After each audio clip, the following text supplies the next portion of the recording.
Hola, Spanish class. Just a quick video concerning page 200 and actividad uno on page 200, página 200. What they're asking for in activity one is to tell what parts of the body you use to perform a certain activity.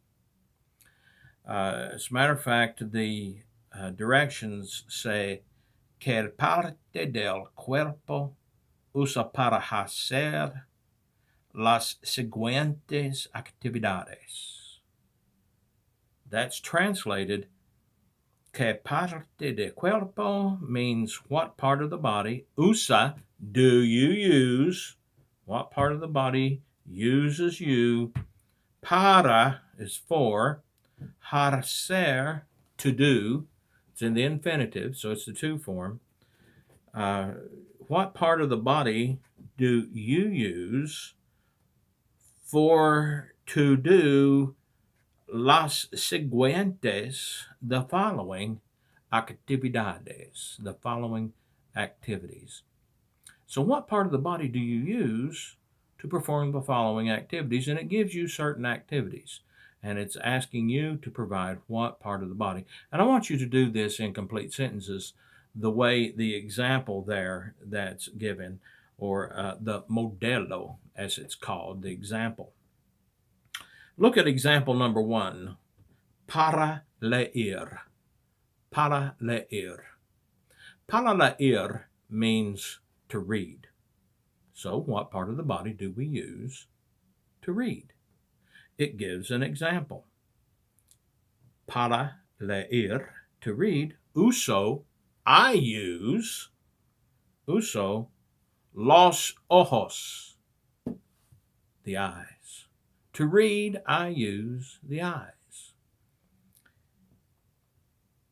Quite literally translated, that example says, for to read, I use the eyes. We wouldn't say it that way. We would say, I use my eyes to read.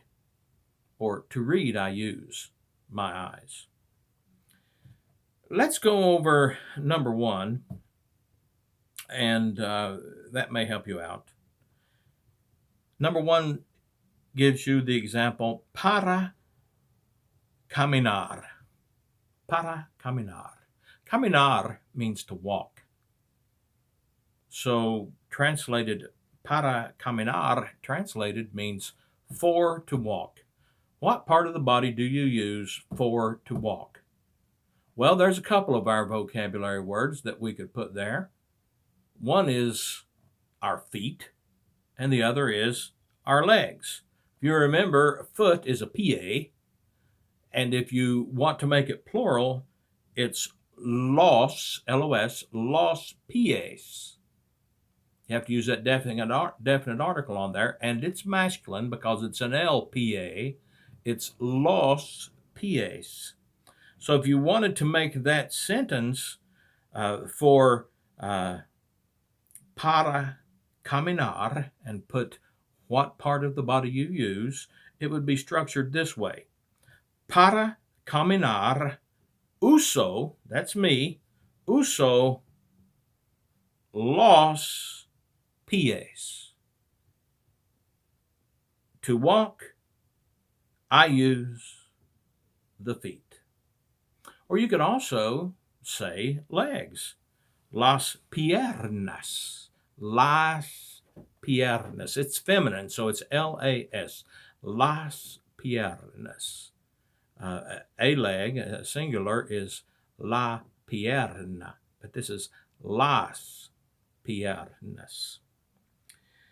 So to structure that sentence, you would say para caminar, for to walk, uso, I use, las piernas, my legs.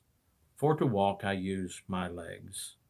Para caminar, uso las piernas. That's going over the instructions. the example, and the first one. I'll leave the other 7 for you to do. A great resource, if you don't already have it, is Google Translate. It's easy to use, and if you get stuck on some of the parts of the body on here, uh, be sure and look on that. But know in this that it's going to give you para, which means for, and it's going to give you the infinitive of a verb. The examples we've had so far is for to see, or for to read, and for to walk. Now, number 2 is para escribir. I'm not going to give that to you, but when you think about that word, and so many of the words in Spanish sound like something in English. Para escribir. Para escribir. It's got the word scribe in it. And what does a scribe do? Well, I'll let you figure that out. If you have any questions, put them on here. Thanks, and have a nice weekend.